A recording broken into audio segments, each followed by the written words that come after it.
What's up, everybody? Josh Tapp here again, and welcome back to the Lucky Titan. And today we're here with David Henzel. You guys probably remember David. We had an interview.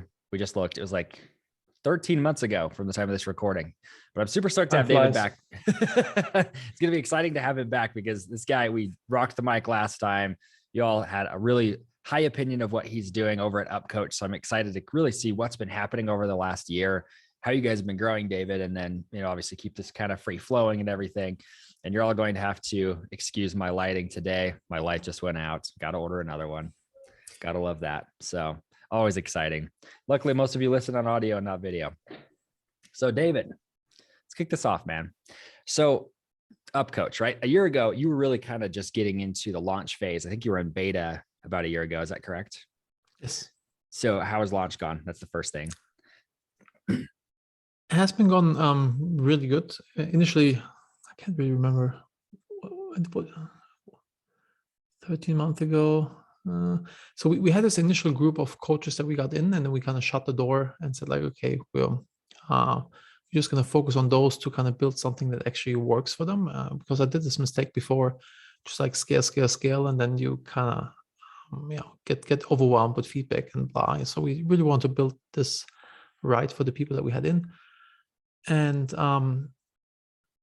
we made really drastic changes to the platform after the learnings that we had working with these people. We made it like super customizable because every coach wanted to do something different. And so it's like Elementor, for those of you who know WordPress, it's like a drag and drop builder where you can kind of build your coaching program. And in terms of growth, we have like it's really cool because it's like somewhat a viral product because there's a lot of coaches out there. So people use upcoach to, coach other coaches, and then they naturally use upcoach as well, and Right. I think we really hit product market fit really well because we have like a very high rate of referral. And this is how we've been growing. And I mean, my business partner, Todd, is a big name in the coaching industry. Todd Herman, he wrote the book, The Alter Ego Effect, for those of you who've heard about him or read this book. And he just like has some just organic pull coming in. So we're at 250 coaching organizations we currently have on the platform. Wow. Also made a pricing change, which worked really in our favor, to kind of going to a per seat model. Like basically the coachees are free. But the coaches, the admins, and kind of people who work in the system, you have to pay for those seats. And this worked out really well for us. Kind of, I don't know how many of you have SaaS businesses, but it's like some levers in there. If you have below 30 people, then you pay $29 per seat. If you have over 30 people, up to 100 people, you pay $49 per seat. And if you have more, then you pay $79 if you do annual, or $99 if you do monthly. Still keeping it very affordable, because if you have a coaching business, like $99 per coach, like doesn't really matter for the value that you're getting. So, but yeah, it has been working out really well from a growth standpoint. And now we're at the point that we finally hired a head of product, a head of marketing, and now we kind of will start really pushing the marketing engine. I have a few other businesses. I don't know if I mentioned this in the last podcast. One of them is Shortlist.io. We do backlink building and manage other people's blogs, and therefore managing our blog on upcoach. And this has been driving a lot of traffic to us as well. So It's been like our organic growth, but now we're actually hitting the gas. Good. No, it's good to hear that.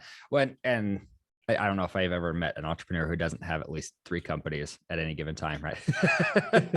That's how we all work, I think. But it's cool because I just to highlight something here too is, I mean, you got to 250 users before really doing any real, what people would consider marketing.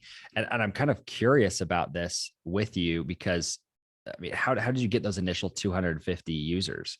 Was it just direct outreach to people? I did some form of outreach. I just had using some LinkedIn automation, reaching out to people with a very simple message. Copy this, feel free to copy this. It works like a charm. It's along the lines like, for example, sales coaches, like, hey, Josh, we've built upcoach for sales coaches like you. If you would like to see a quick video that explains how upcoach works, let me know and I'll send it to you. It's very benign. It's not like, hey, jump on a call, let me waste your time, and have like a 48% response rate, positive response rate. Wow. People say like, hey, could you send me the video? So it's like, yeah, it has been working really well. And the initial users we got in by me and Todd just posting on social, like, hey, we're doing like this. I can recommend this to you as well. I'm doing like a founders group, like become a founding customer, founding member of upcoach. You get like special pricing, and you have kind of a say on what we're building here. And this kind of like, yeah, gave us this initial group of people that know that, hey, this is like a not fully baked product, and I can like have influence like where the journey is going. Right. This has been working really well for us. Yeah, that's awesome. You know what's funny? Because I remember even mentioning that message. We tried that message and it worked really well for us too, when we were building podcast multipliers, because it was, I can't remember our exact verbiage. I think we're still using this message, but it's a message out to LinkedIn, just the way you do it. It's like, hey, we built podcast multipliers for, I want to say like thought leaders like you or something. And I can't remember what it was, but it works. It converts. I think ours is like about 40% response rate. It's pretty crazy. If you want to kick it up a notch, this is like the super elaborate way. So yeah. If somebody does B2B sales, listen up. You create a list of ideal customers, like the emails, the names, etc. Then you upload this list to AdRoll and you do pre-targeting, not retargeting, but pre-targeting. Basically, you show them your brand. Ideally that they see like 10 different videos of you. And once they've seen 10 videos, then you reach out to them, with the same message. And then, I was like, hey, I've seen these guys, often people say like, I see you guys everywhere, so it's kind of like, if you want to kick it up a notch, use Sales Navigator and comment on their stuff. Like everybody that's in this list that you've curated, like and comment their LinkedIn posts. And, at some point then do a LinkedIn message, send them an email, and do, give them a call. That's like the perfect omni-channel approach. And this is like something where you can really crush it in terms of outbound. Another business of mine is TaskDrive, where we do lead research and SDR, sales development reps. Shameless plug, but yeah, it works really well. Yeah. Well, that's cool. It's yeah, I love the methodology. I hope all of you like pause and rewind that, because I mean, this took them to 250 users, and you are not a cheap software, right? You're on the what I would call like mid-tier software costs, especially for coaches. But and I love the model, first off, but it works so well. And what's curious to me about that is the direct outreach method like that. A lot of people beat it up because people use it wrong. It's like email. A lot of people say, oh, cold email doesn't work. And you're like, well, it can if you use it in the proper frame. So it's cool that you guys have been able to leverage a method that people are like, oh, I don't want to use this. Like we probably generate half to even 80% of our leads through LinkedIn, simply because it works. I mean, it works if you A, do it right, and if you are really targeted and you actually provide value to these people. If it's like, if you pray and spray, that's spam. But if you really do the research and figure out like, hey, this person can actually really benefit from offering what I have to offer, that's right. It's a different ballgame. And yeah, it definitely works. Yeah, love that. The targeting is actually really funny. So we had it's kind of funny story with this is we've got multiple clients who their first name is Jim. And oddly enough, they're both like pretty much the two main ones that we're modeling this off of. They're both very similar personality types. They're in similar industries. They both have similar family styles, lifestyles, that sort of stuff. And we ended up building a targeting campaign around guys named Jim who, meet all the exact same criteria and there was over 200 of them. These are highly qualified clients. And it just made us laugh because we're like, that's 200 people who we can literally do a campaign saying, hey, I targeted you because your name's Jim. I think it is something that you would like yeah, exactly. I'm like, I think it'll be kind of fun to build that campaign. We haven't run it yet. We just figured this out last week. So I'm excited to actually put it out there, but I think it'll work well. So I'm stoked. I'll tell you a crazy email marketing hack called artful spamming. At MaxCM, in my last business, I've sent an email to all of our customers. We always did like an end of the month special where we pre-sold some bandwidth. And I messed up the variable. So I didn't say, hey, Josh. I Says, said, hey, hey, first name. first name. Hey, first name. So everybody got an email with like, hey, first name. I'm like, F word. I almost cursed. Can I curse, by the way? You can if you want to. Yeah, it's fine. Yeah, so I can behave normally. So yeah, I was like, holy cow, I messed this up. And I was like, how do I fix this? How do I fix this? How do I fix this? And then the next day I wrote an email, saying like, hey, Josh, I'm sorry. Of course, I know your name. I should not send out mass email before I have my first cup of coffee in the morning. To make up for this, I give you another 10% discount on the deal. Like best converting email ever, like Wow. through the roof, like super engagement with people. And I thought, okay, how can I replicate this? So I always was, and every month from then on, I want to find a way how I can send 2 emails. So I always kind of like added like a little mistake in, or what was funny, for example, on 4th of July, I sent an email saying like, hey, these are the end of the month deals. And if you're from the UK, you get an additional 10% because you lost America that day. And then I did a follow-up email saying like, I got so many calls from people with fake British accents that I now give it to everybody. Kind of like, and this worked like really like a charm. Yeah. Once I did. Do you remember the rapture? Yeah. Like there was some Christian person who said that the world's going to end. The world's today. gonna end. Yeah. So I did a rapture survivor special. Kind of like along the lines like, if the rapture happens, then it doesn't matter anyway, and if it doesn't happen, then you kind of got a good deal. So buy now. Right. What I did not consider is that we have so many churches that do live streaming with MaxCDN, and they were like livid. They were like hating my guts. So it was like it was pretty intense in terms of like apologizing. Yeah. And then we kind of got more and more extreme in terms of being funny or edgy. So we had to apologize. In marketing, when you can polarize, it's always a good thing. The one where I pushed it too far was when Kim Jong-un, his father, when he passed away. I did a Kim Jong-un special because he was always wearing these crazy sunglasses. Yeah. And the things like if you buy one of the largest package, you get a free pair of Kim Jong-un or whatever his name was, sunglasses for free. And people were like so upset about this because it's just like, hey, he recently passed away. And right. I got death threats from Korea. Wow, holy cow. So I was like, okay, I'm joking, I'm done. I took it too far, but yeah, this was like really, really fun, very effective. Since you talk about marketing with your audience, if you can find a way to send 2 emails, either apologizing or being funny in some sort. And also another thing is like showing this personality on these emails, people really connect with me, and I kind of built a lot of relationships with people. And then like when somebody was, complaining about us somewhere on the internet, they defended us, and they, because like became personal. It was not like this anonymous big company. It was like, there's actually people behind it. Yeah. So yeah. Sorry for the tangent. No, that was great. I love it because I hope people will take note of this. I mean, if you guys don't know, David is seriously like, these guys are masters when it comes to email marketing in particular. So you obviously built a huge company around that, but you kind of lead really well into the next point for me, which is this is the evolution of where business is going, in my opinion, is that we have all these big nameless brands, the Walmarts, the Apple, these sort of things. Apple's not even a great example of this because Steve Jobs was the face for it, right? But you're starting to see that even these big faceless brands are having to start putting a face behind the company. Otherwise, people don't trust them, right? Because like, what are you trying to hide?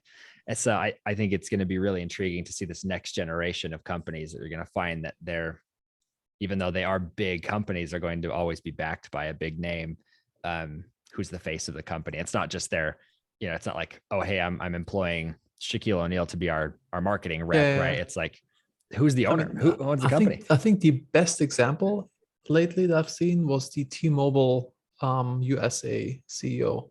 Have you seen this? I have not. No. Oh my God. He was like making so much fun of the competition, like talking smack about them. Like it was insane how he turned this company around, like purely by giving it a lot of personality. Yeah. It's cool to see that they've been able to do that too. T-Mobile is one of those interesting ones because they've now become one of the leading companies. They've crushed, I think in sales, I think they're beating out Oh my goodness, what's that one called? AT&T. I've heard they're passing AT&T, which is crazy. And their thing was like they were pro people. They were doing things that are actually pro consumer. I'm a big believer that you want to become customer centric or you're going to die. Kind of like Right. examples with like what's it called? Blockbuster, like was destroyed by Netflix, not because they were necessarily better, but because Blockbuster was not customer centric, like with all these late fees, etc. Or Right. the music industry was destroyed by Apple because it just made it more customer friendly to buy stuff, or taxi industry with Uber. It's just like horrible experience, and you're more customer centric. So if you can do this in your business, I think the company that's most customer centric will always win. Yeah, 100%. I agree with that entirely. It's funny because a lot of you listening to this, you're probably you're like, hey, we are very customer centric, but you mentioned Blockbuster and the late fees and things like that. So are you charging things like this? Because that doesn't prove that you're customer centric, right? You're not making it all about the customer. I know for myself, I constantly have to reflect on that with podcast multipliers. Like, are we actually doing this for the customer, or is this a money play? Is this a cash grab or whatnot? And there's this thing called, are you familiar with the term, what's it called? Negative. What's the word? I just had it on tip of my tongue. Bad profits. So bad profits, for example, when you return your car at the rental place and then they fill it up and charge you like 4x the normal gas price. They make profit on this, but it's a bad profit because you're going to hate their guts. Or like when you fly with an airline, they charge you like insane amount of money for the extra luggage. Right. They make money off this, but you're gonna fucking sorry again. You're going to hate them. So and this is like and when you want to become really customer centric, if you do these things by kind of getting rid of these bad profits, then your employees will also see like, hey, they actually mean it. They put their money where their mouth is. Money where the mouth is. To actually be customer centric. Yeah. Well, I think you guys have done such a good job with that with upcoach, because if you guys haven't seen upcoach, go check it out. It's just upcoach.com, right? Yes, correct. Upcoach. Okay. I was like, is it AI or something? Anyways, no. So upcoach.com, right? This platform is 100% tailored to coaches. It's such a cool platform because like you guys have in there is you can manage your courses, you can manage your people, you can run events, you can do everything within there, take payment, but it's 100% built for coaches. There's not, in my opinion, there's not anything that's really built in there for anybody but a coach. And coach, consultant, whatever you want to call yourself, it just works really well for managing. It's like for you guys, how are you, especially in this year that you're now past the beta launch mode, how are you making adjustments to actually be more customer centric? I mean, one thing is we of course run NPS, Net Promoter Score surveys. For those of you who don't know this, it's like you basically ask customers from 0 to 10 how likely would you recommend us to a family member or friend. Mm-hmm. And then after they've selected this, you ask them, why did you rate us this way? And then the people who like you, the 9s and 10s, tell you like what they really love about your product. Then you can do more of that. And then the detractors 0 to 6, they tell you why they hate you. And then you follow up with them and you address these issues. Right. So it's like one key thing for us to kind of always keep the finger on the pulse.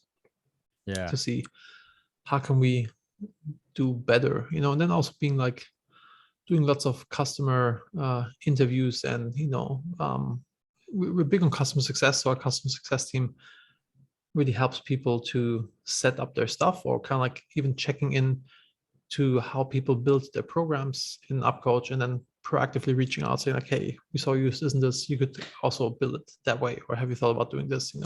Just being very proactive and providing really good customer support. Yeah, I love that. Well, I hope people will take notice of that and say, okay, how can I leverage this? Because this is a big company. David's built multiple big companies at this point, and you can't get lost in those little nuanced details, feeling like, oh, it's not important, I'll deal with it later. Like it has to be ingrained in the company from the get-go. Actually, especially when you build software, having really good customer support can be a crutch until you have like onboarding flows super smoothed out and stuff like this. And so I think it's like, you kind of have to, especially when you bootstrap something, you need to have good customer success people who can help the customer over these bumps in the onboarding or setup process, and then relaying back to kind of what's working, what's not working, so you can kind of refine over and over. Yeah, love that. Well, we're coming up to the end of the interview here, David. So I do want to ask a couple quick questions to you. So, because you've given a ton of good advice, I hope people will go back and listen to those marketing methodologies in particular, because those will work for you. Every time somebody like David says something about marketing, I always go test it, because I'm like, I want to just see if it would work for us, right? So you can bet your bottom dollar I'm going to go test those out. So if you get hit up by that marketing campaign, you're welcome, right? So David, just to wrap this up, could you give our people one final parting piece of guidance? I may have shared this before, but I actually wear a t-shirt about this: love, not fear. This is like the mindset that I'm in. It's my mantra that I apply this to everything. For example, I used to hate sales with a passion, but if I know that, hey, upcoach or whatever one of my businesses is a good solution for you, it can really help you to in your life, in your business, then I can even be pushed and say like, hey, dude, like freaking buy this, it's going to be awesome. Whereas if I sell out of fear, I only sell because I want to hit my numbers, or I want to, pay my mortgage. And the person on the other side feels this. Also, being customer centric, if you do this because you really want to set your customer up for success, then you always do the right things because you care about them. You do it for them, not for you. And money is a side effect of providing value. So if you provide the most value to most people out there, then you be the richest person around. So getting back to this love not fear thing, it applies to everything. Like public speaking, I'm a recovering introvert. I would have never been on a podcast 15 years ago. I would have never done this, or speaking on stage, because I always would have thought, do people think what I say is stupid? Do people think I have a weird German accent? Do people think I look weird? And then I'm full of fear and I can't communicate, can't produce. But if I think, hey, what I have to share, it can help you in your life, in your business, then it just flows out, because then I'm doing it out of love for others. And I could go on and give you multiple examples, but everything you do, if you kind of run this through this filter, does this feel good emotionally? Then lean in. If it doesn't feel good, kind of take a step back and reevaluate. Can you do this out of love, not fear? I know it sounds super hippie and not very business-like, but trust me, it works.